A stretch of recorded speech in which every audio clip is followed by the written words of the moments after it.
Hello everybody, my name is Corbin. I am a wannabe DIYer, and in today's video we're going to be going over actually how we built this wall behind me. I'm going to show you how we went from this wall into what it is today.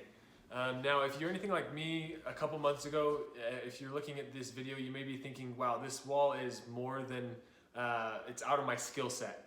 But let me let you in on a little secret actually. As I mentioned, I'm a wannabe DIYer. Doing this wall, this was the very first time I ever used a miter saw, a brad nailer. I didn't even know what a brad nailer was until I started researching for this video. And even, it was the first time I even did caulking. So if that shows you the level that I was at before I created this wall, and still very much new, it tells you that anybody can do this project. As you can imagine, when I was starting this, I was very intimidated, so I did a lot of research, looked at a lot of different things, and I'm gonna walk you through all of the things that I couldn't find answers to, the problems that I ran into, and some of the things I did well, some of the things I did not do well, hopefully so that you can learn from my mistakes and make an even better wall. Okay, so one of the first questions that I had when I was getting ready to create this wall is about the textured wall. So as you can see here, we have a textured wall, and I was worried because when I was doing research for a board in Batten, everything that I had researched said you kind of need either a smooth wall or you need to hang up these massive kind of panels to get the job done. Now, obviously laying the panels is one way to do it, but I would say for me, I was a little intimidated by doing that. And so I ended up just putting the panel or the boards across here and didn't do the panels for a smooth surface. And I actually love the texture on how it looks in the wall. It gives it even more dimension, I guess is the word that I'm looking for. But yeah, so don't be worried if you have texture on your wall and how it turns out. It's more of a personal preference, but there are options to get rid of the texture.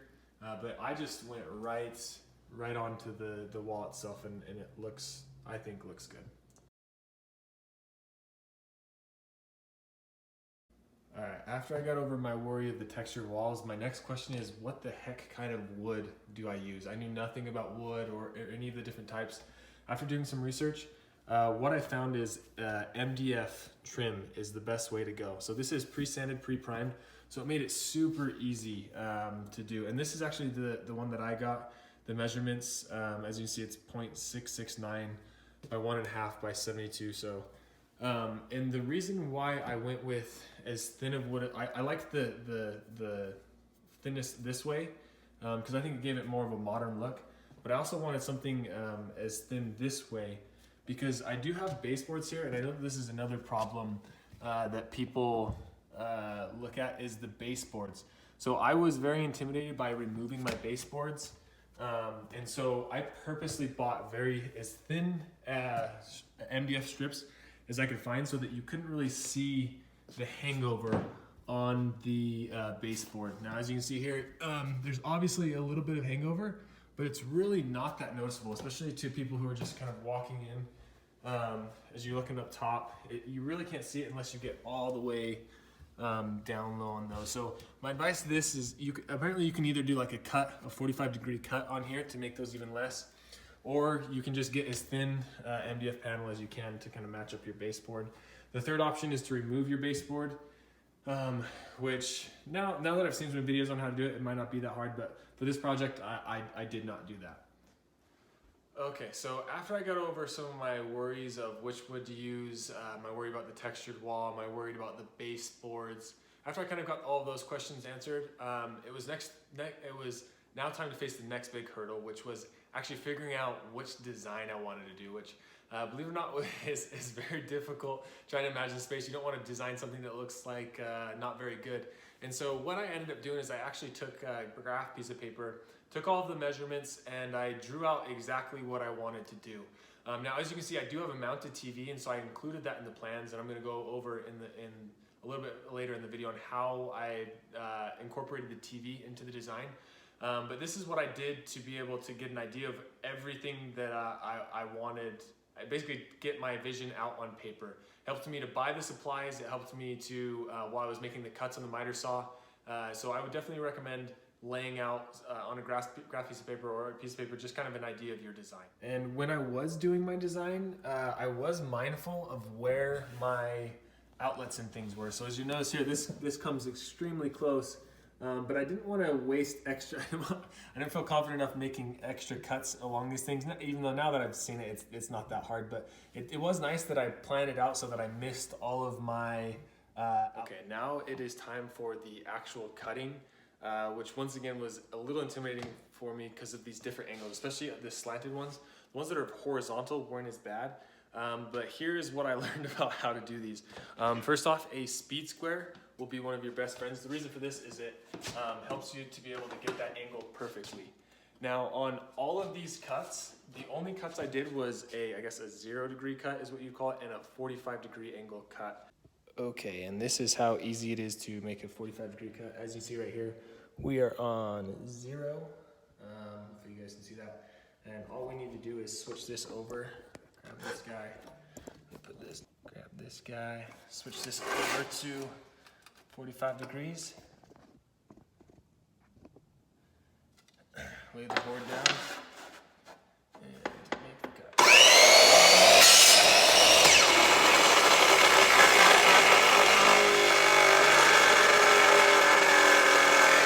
You hear that miter saw? That thing is loud. That is something that might be time for a new miter saw. Anyways, this is the cut that we have. That thing is still going. And here's how it kind of matches up with the wall. So if we take it and put it right here, see, there's your 45-degree cut. That kind of matches those same ones. So that's how you make those cuts along the wall. Make sure you're measuring these all the way down because they had to have 45-degree. I'm sorry guys, I'm new to this. 45 degrees all the way through. And then I was curious on how people kept this spacing so it looks consistent. And that is where this came in place. So all I did is I took one of the MDF panels, I cut it down, I believe this is 12 inches, and I used it as a spacer to make sure. So you basically just use this as a guide all the way through for all of your boards. So as you're putting them in, you're just using this to stack the next one. And then as far as actually getting these boards into the wall, first thing you want to do is take the back of the panel, smear some liquid nails on it. You'll use like a caulk gun to smear some liquid nails on it. And then you will take the pad nailer, which I had no idea this is a thing, and shoot the nails into the wall. Now, when I first started this, I had a really bad brad nailer, and it was a compressed brad nailer, and it had like a slight leak, and every time I shoot the nails, they would stick out just a little bit. I ended up going and investing in this Ryobi 18 gauge brad nailer, and it doesn't have a compressor, which is really nice, and it's not as loud. My wife was complaining about having the compressor on for a long period of time. So if you were looking at doing something like this or your DIY stuff, this definitely saved my life. All you do is put it in, press it. I'm not going to shoot it nail in there just for this demonstration, but highly recommend this. So. Now, I didn't get video of me actually putting up the wall, but when I started, what I did is I actually started with the border. So I went all the way around with the border, went up this way, came back down, and then did the border here. And then from there, I started on these 45-degree cuts because I figured this was the hardest part. So I figured if I could do this part, then the rest is history, I guess. So I did these rows, then this row, and then finished off with the horizontal cuts over along the top.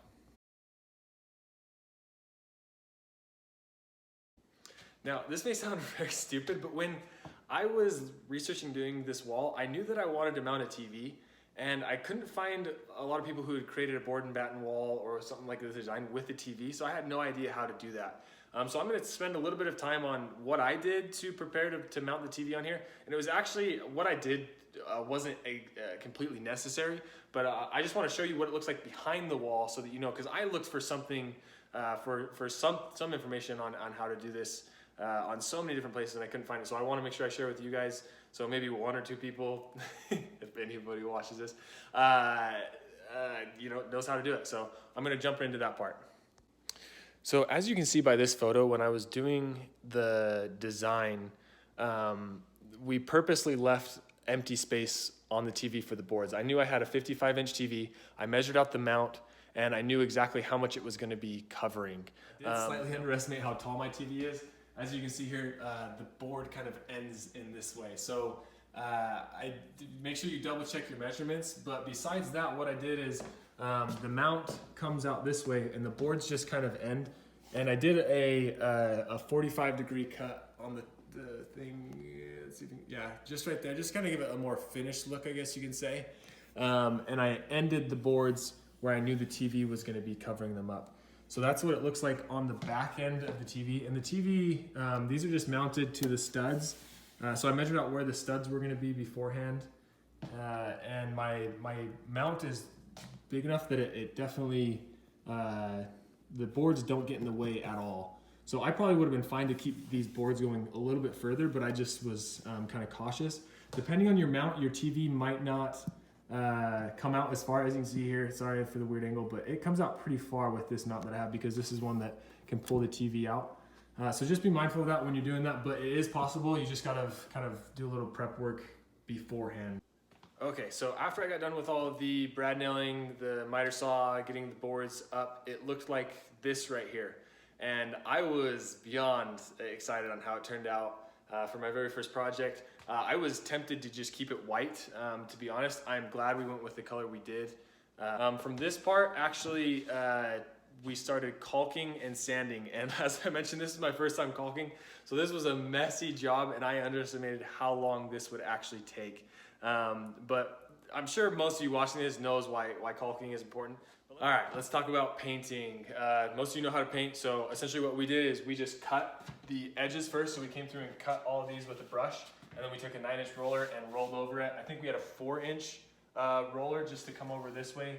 We did end up doing 2 coats, and it turned out amazing.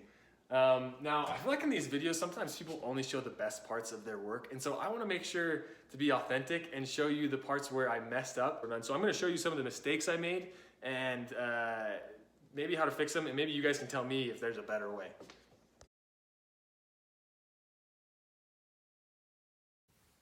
So some of the mistakes that I made is right here. As you can see, this is when I was using that crappy brad nailer that had the compressor, and I shot a nail into here and the compressor didn't have enough air and it kind of stuck, halfway out this way. And so I ended up pounding in the nails back through the wood, and it made a gap right here. And I thought I could fix it with caulk, but obviously it did not. So tip about this is if the nails do stick out too much, just pull them out and then redo the actual brad nail shot. And as you can see here as well, I did have some sticking up a little bit. What you should do with this is take a nail set, pound those down, and put wood filler on it and then sand over it. So I do have a few areas where you can see like the nail holes on here. So I wish I would have been better at doing that. Next little mistake, something to keep in mind is measure. Always make sure you're double measuring. So here, as you can see, I did cut it just a little short, and so I had to make a small little tiny cut. And this was kind of hard to brad nail to the wall right here. And I did an okay job. From far away you can't really see it, but close up you definitely can. So another thing that would have been helpful in this situation in particular is to spackle. So I did not spackle or really know about spackle until after this project. I tried to caulk these joints to make them appear like one uniform joint. So definitely look into doing spackling when you're trying to combine these for a more clean and uniform look. And the last thing that, and I really, we taped and everything, but I am really bad with this bleed, the paint bleed on here. So if anybody has any tips on how to like prevent this from happening or to get straight lines, we taped it up like I said, but obviously did not do a very good job in that aspect. So please, if anybody has tips on the painting, that would be great. You can see it there, we just have like the smudges and things. So yeah, those are some of the mistakes that we had with the wall. And here is more of my wall in case you didn't get a good enough view of it throughout the video. Here's the full view of what it looks like. Some of the, I guess, decorations we used. It is Halloween time, so we got the pumpkin. But yeah, this is and that's a wrap. One other thing I forgot to mention, I know that sometimes people like to know how much something like this costs. I think all in all, this cost us less than 150 bucks with paint, the boards, I did buy, like I said, the brad nailer, which I think that definitely put the cost up if you include that, but I'm gonna be using that brad nailer all the time. That thing was sweet. But yeah, 150 bucks for a wall like this. And the paint that we used was, I will find it and link it somewhere. I think it was Mountain Shadow was the name from Bear. Like I said, we were really kind of worried to do a dark wall, but love how the Mountain Shadow turned out. Anyways, until next time, hopefully we'll be posting more videos. Yeah, I really like this kind of stuff. I didn't think I would, but like I said, I want to be DIYer, so